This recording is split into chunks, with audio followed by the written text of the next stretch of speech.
The game starts with both sides being dealt their cards. Both sides have a common set of 16 cards which are not marked with any color, and these are the same cards that every army has and can use. In addition to that, every army has a set of specific cards. They offer the stratagems that were available to the specific armies, like for example for the Sarmatians and the Sassanids the Parthian shot, or for the Romans the testudo tactics. We're going to shuffle these cards, but since the Roman player has in addition the two special cards, we are shuffling them into the pile too. As for the cards, you can download them for free from the Honorware page. You can also buy them at Drive-Thru Cards. You will find the link for that on the Honorware page too. But please note, if you buy the cards, that you will need one set for each player. Each player is now dealt his hand. The Roman player, as a civilized army, gets 8 cards on his hand. This gives quite an advantage actually, because he now has a lot of cards to choose from. The German player, as a barbarian, only has a hand size of 6. We won't go through all the cards now, but there are some more useful and some less useful. All have in common that they can be played for several options. The first and important aspect of the cards is the laurels number. You will use this number for combat, but you will also use it for movement. If you want to use the cards for rally, the white flags are what you're looking for. With 2 white flags you can rally 2 disruptions from a unit. And then you have a text on the card, and this is either an event marked by an E, or it is an interrupt marked by a hand. You can play the event cards on the begin of your turn, and you can play the interrupt cards in a phase when it's the turn of your opponent. And there's a little letter which phase the interrupt is for, in this case the combat phase. So you can use this interrupt when your opponent is announcing a combat. You can only play 1 interrupt per turn of your opponent, so if you have many interrupt cards on your hand, then you have to consider which are most useful.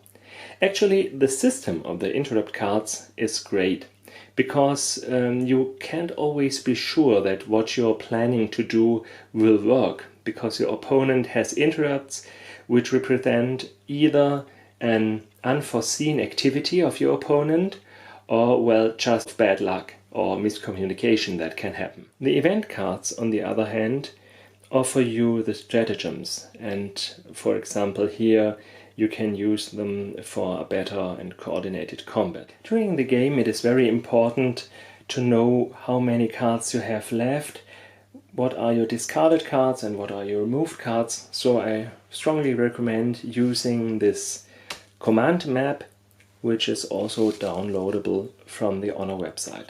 Now that every side is dealt its hands, it is important to decide which scenario you will play. In the basic game there's one scenario that is already given to you. In the advanced game, which we will play now, you can choose from 4 dedicated scenarios. In order to be the one who can choose the scenario and profit from its benefits, you have to bid for the scenarios. The bidding process is that you select a number between 1 and 4, and if you win the process, then you will be the one who picks the scenario. However, you have to pay for it, and you have to pay for it in cards. As many cards as you bid. I use little dice, and both commanders place the dice in front of them. And in this case, as you can see, it is a tie. Both generals equally value the opportunity to dictate the terms of the battle. If there's a tie, we have to flip a coin. You can of course use any coin. What I bought especially for this game is a real coin of Aurelian. So this coin will decide who can dictate the battle, and we will flip it. If it is head, Aurelian himself, of course the Romans will win the tie, and if it is tails, the barbarians will win. Tough luck for the barbarians. It is head, so the Romans can start. What they do now is they take 2 cards and remove them from their deck, put them into the removed pile without looking at them. There are 4 scenarios in the advanced rules, and I don't want to go through all of them. What I'd like to tell you about is the scenario that we are going to choose now. It is called the ambush. The ambush scenario is the one most straightforward. The player who wins the advantage player, actually gets 1 more terrain piece than his list would normally allow. He chooses the table edge, he has the first turn, and he sets up first. And he sets up an objective marker in the area of his opponent, and this objective marker will become a victory condition for him. The disadvantaged side has to set up first. Also, note the baggage value. The baggage value is the value in cards that one has to play if his baggage has been plundered. And you can see that the advantaged side has a less valuable baggage than the disadvantaged side. The ambush scenario is really very straightforward, and it is always my option if I want a short game that starts right with combat. We're going to start the setup procedure by sectioning the gaming table into 4 rows and 6 columns, each about 4 BWs in diameter.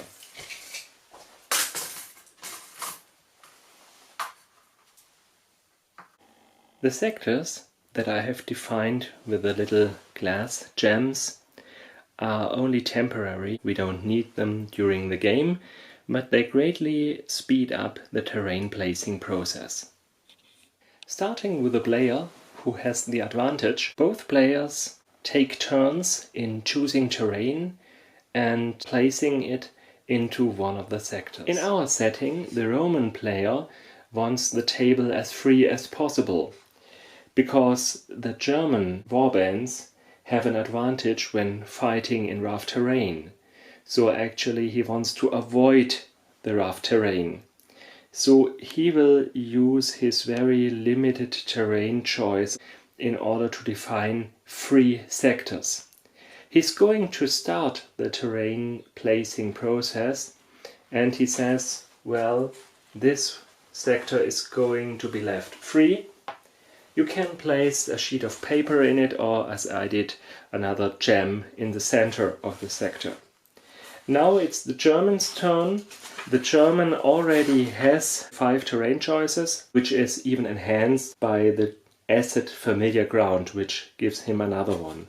So he has 6 terrain choices, but he can't place more than 4 choices of 1 terrain piece. So actually he cannot place more than 4 woods. However, of course, his first terrain choice will be a wood, and he places it.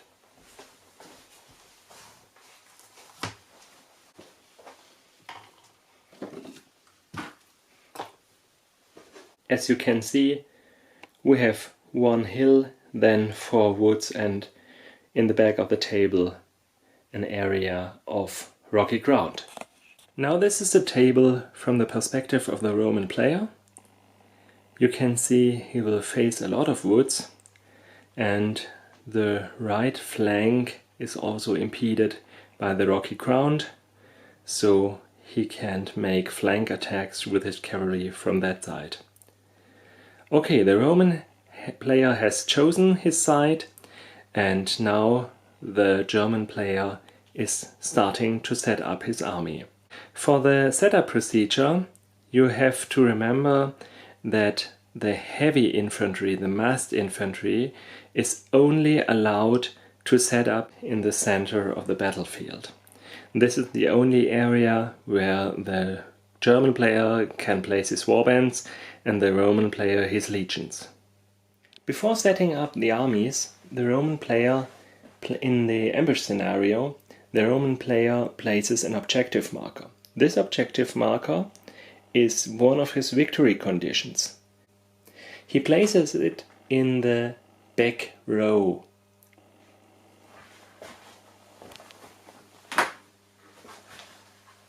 Now it is controlled by the Germans and they have to defend it. This objective marker won't be activated before the first time one of both sides shuffles the card deck. So at the beginning the objective marker is not very important, but at the moment the first side has shuffled their decks, it becomes activated, and then if it's possible for a Roman unit even to touch it, the Roman has won the game. Now let's have a look on our German setup.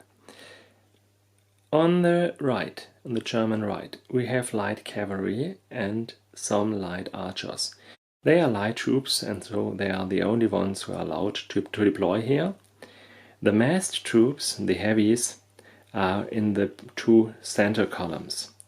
There we have a massed cavalry, we have warbands supported with archers and slingers, and then we have the optimates behind barricades, with more warbands right behind to be prepared to move to the left, an area in which they cannot set up because it's reserved for light troops only. Also, what we have here is our baggage, worth 8 cards, so really worth defending for the German player. For wargamers that are used to the DBX systems or Field of Glory and similar games, the spacing between the units may seem a little bit peculiar. But it really makes sense because of the mechanics of the movement. We will see later that a unit can wheel before it moves, but not after. So if you want to move without interpenetrating the units from to the right and left of you, it is much better to leave some space between the units. We have now also placed the hero adjuncts. Just place them next to the unit, and remember, they are not units themselves, they have no footprint whatsoever. They are just here to show that this unit will have a special advantage in combat if they attack. Choose them wisely, they should inspire your troops. Now here's the Roman setup. From the Roman right, where no heavies can deploy, we have a light shield of archers, ready to be enforced by some legionaries hiding in the woods.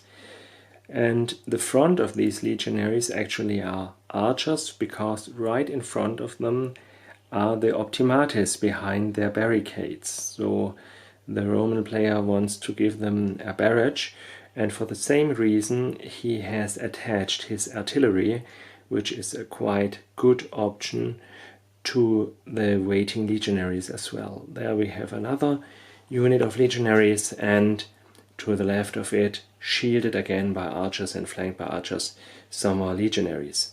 The left flank consists of cavalry, the light cavalry to the extreme left, and then in the center, ready to move to the left, the heavy cavalry. We also have 2 legions in the reserve, ready to reinforce the right flank if it should be necessary. And also waiting here are the priest and the logistics officer, the former to give some moral support, and the latter to add his expertise to the performance of the army and to save some valuable cards.